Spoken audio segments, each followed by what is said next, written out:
the full, detailed story of the Oak Island money pit, separating the established historical facts from the enduring legends.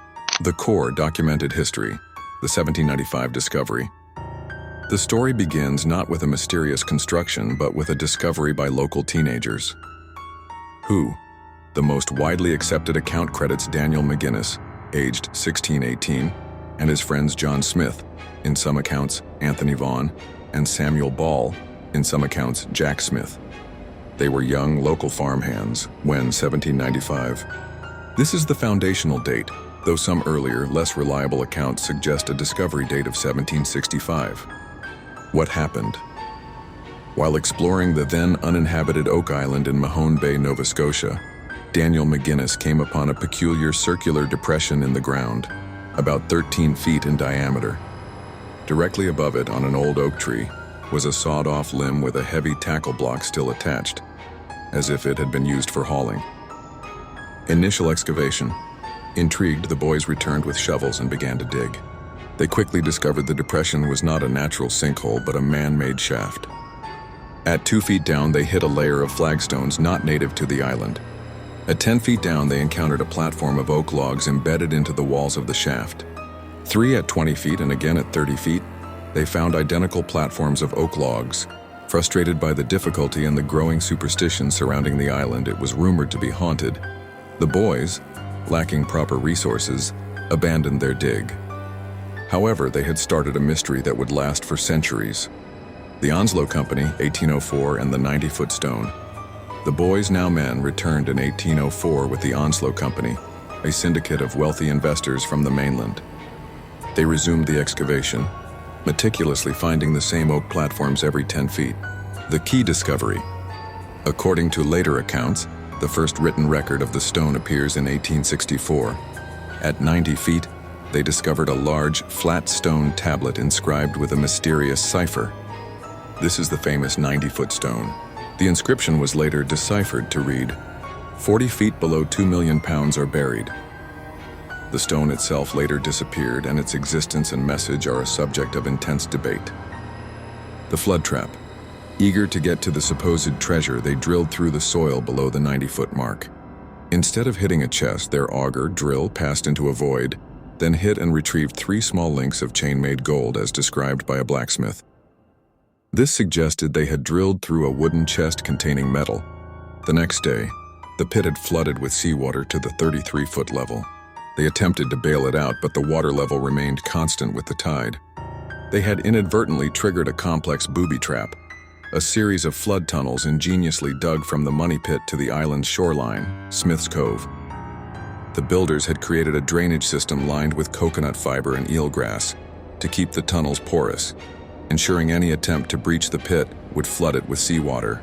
The Onslow Company, defeated by the water, gave up. Subsequent expeditions and the deepening mystery. This pattern of excavation, tantalizing clues, engineering disaster, and financial ruin would repeat for over 200 years. The Truro Company, 1849, reached the 86-foot level before the pit flooded again. They used a pod auger to drill past the 98-foot level.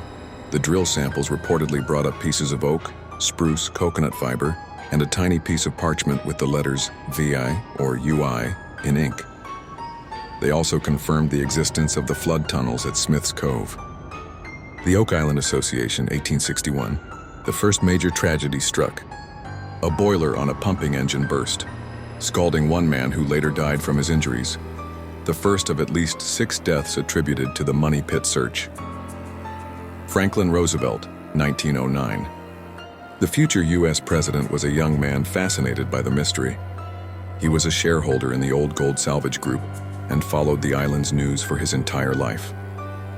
The Restall family tragedy, 1965. Robert Restall, working with his son, was overcome by fumes from a gasoline engine at the bottom of a shaft. His son and 2 other workers died trying to save him, highlighting the continuing danger. The Triton Alliance and the Borehole 10X in 1967. Dan Blankenship's Alliance claimed an underwater camera lowered into a drilled borehole, Borehole 10X, showed artificial chests, human remains, and even a severed hand. These claims are highly controversial and have never been verified. The Lagina Brothers and the Curse of Oak Island, 2006 present. Rick and Marty Lagina purchased a controlling interest in the island. Their extensive televised excavations have used modern technology uncovering 17th century Spanish coins, a medieval lid cross, human bones dating to the 16th, 17th centuries, evidence of pre-1795 activity across the island, wood structures under Smith's Cove, believed to be part of the flood trap system. Despite these fascinating finds, the central treasure chamber of the money pit remains elusive, and the flooding continues to be a major problem.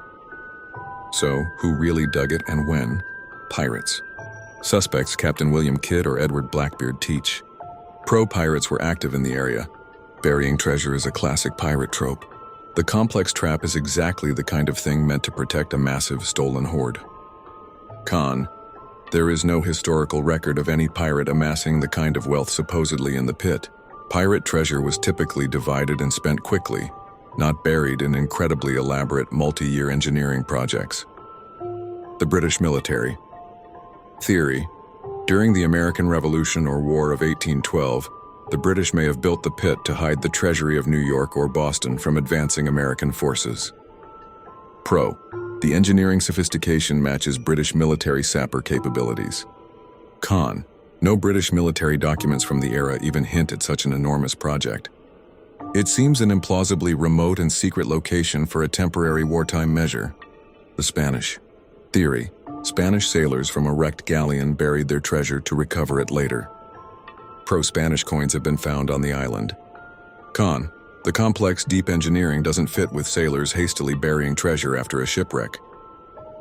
The French. Theory. The French Navy, who built the nearby fortress of Louisbourg, may have built the pit to hide their treasury after losing the fort to the British in 1758. Pro. They had the manpower and engineering skill. The timing pre-1795 fits. Con. Again, a complete lack of historical documentation. Natural phenomenon. Theory. There is no treasure. The money pit is a sinkhole or a natural karst formation. The platforms are fallen trees that accumulated in the sinkhole over centuries. The flood tunnels are natural underwater fissures. The artifacts and coins, etc., were dropped by various visitors over time. The entire mystery is a classic case of confirmation bias, where every find is interpreted through the lens of a pre-existing treasure myth. Pro. This is by far the simplest and most scientifically plausible explanation. It requires no mysterious undocumented actors. Con. It fails to satisfyingly explain all the organized wooden structures, the coconut fiber, not native to Canada, and the precise man-made looking elements found by early excavators. The true story of the Oak Island money pit is not a story of buried treasure, but a human story of obsession, ingenuity, and mystery. Fact, in 1795, teenagers discovered a curious, seemingly man-made shaft on Oak Island. Fact, for over 200 years, people have invested vast sums of money and, tragically, their lives trying to uncover its secret. Fact, these excavations have revealed evidence of sophisticated pre-1795 engineering, including flood tunnels and various artifacts. Unknown. Who built it, when exactly they built it, and why. There is no verifiable evidence that links the pit's construction to any specific group or individual. There is also no verified evidence that a grand treasure exists at the bottom. The enduring power of the Oak Island story lies in this perfect void of certainty. A blank space that has been filled for generations with dreams of pirate gold, historical conspiracies, and the unshakable belief that just a little more digging will finally reveal the truth.